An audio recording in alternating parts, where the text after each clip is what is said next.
Roger, les cultures de Valguerre, qu'est-ce qu'il y en veut comme culture? Qu'est-ce qu'on cultive surtout?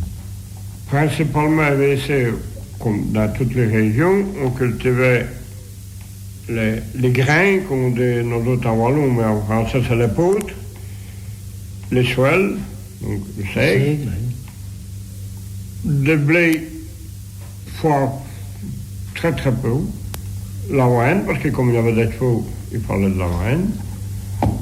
Et des pétrales, tout ça. Des betteraves fourragères. Fourragères, né sucrières. Sucrières, ça n'existe pas dans la région. Hein? Alors, le Canada, la nourriture miette pour les bières. Et ensuite, Christian, comment est-ce que ça a évolué, cette affaire-là? Les cultures, on fait une miette des cultures des commerces, une miette de fruits mains, parce qu'on est arrivé avec la technique à des rendements même dans les moins bons terrains. Mais c'est surtout des cultures fourragères, du maïs, des escourgeons, des épeautres, pour soigner les bières, parce que c'est surtout les lacias et les viandes qui sont les principaux revenus des agriculteurs de la région. Et on en est reconverti, c'est-à-dire on en est retransformé des prés en terre à culture, non? Ça tente à peu près de marier le même que dedans? Non, parce qu'il y a ici, ce qu'il y a, c'est que les sols sont fort différents, donc ce qui c'est en général des pâtures, sauf tout près du village, mais autrement, les pâtures sont pâtures parce qu'on ne saurait ni les cultiver. Il y en a à cette terre où il y a des fréchots ou des roches, donc les pâtures sont des pâtures qui ne sauraient ni être reconverties. Ah oui, c'est ça. Ah bon.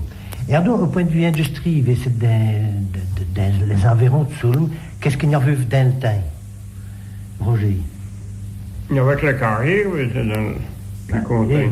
Les carrières, il y a du bramé d'ouvriers, bien sûr, là-dedans. Ah oui, parce qu'il y avait ici, il y avait dans les environs, à Vaudelay, il y avait des hommes de Soum quand ils travaillaient à Vaudelay. Alors, si on revient à la guerre de 14, il y avait des gens quand ils travaillaient à Divet. Il y a eu le soin à Divet. Il y a eu la marbrerie. Il y a eu à l'époque, donc, des gens qui venaient de Marveille, qui passaient par Soum, Gorchney, tout ça, quand ils travaillaient tous les jours à Pi. Ah oui, à Divet.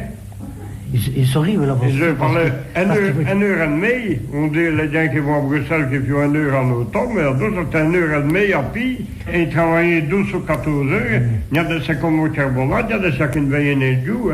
Quand on allait à 4 heures au matin, qui arrivaient avec les pieds noirs, tous les vières, ils ne veillaient jamais les jours. Les jours, non. Et bien là, j'étais consacré dans la boutique pour travailler.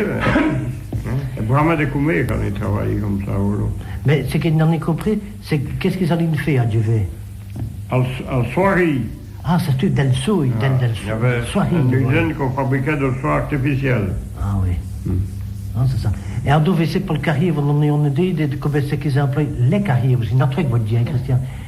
Comment est-ce que c'est qu'ils emploient une de gens? Mais en réalité, je pense que les 3 carrières n'ont jamais fonctionné en même temps.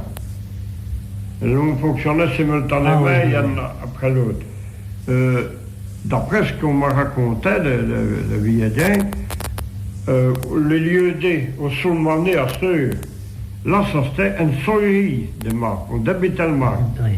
Et le marque qu'on débitait à la soierie, ça c'était le marque de carrière de Valjot, qu'on transportait les blocs sur des glissiers. On fait glisser des chevaux et des treuils et tout ça, pour les amoyenner le soierie et au fond. Et c'est là qu'on débitait les blocs. Et qui marque, parce que c'est? C'est un marque unique au monde, parce qu'il n'existe nulle part. C'est de petits Grecs, des Richemont ici. Et il y en a même au palais de Versailles, à Paris.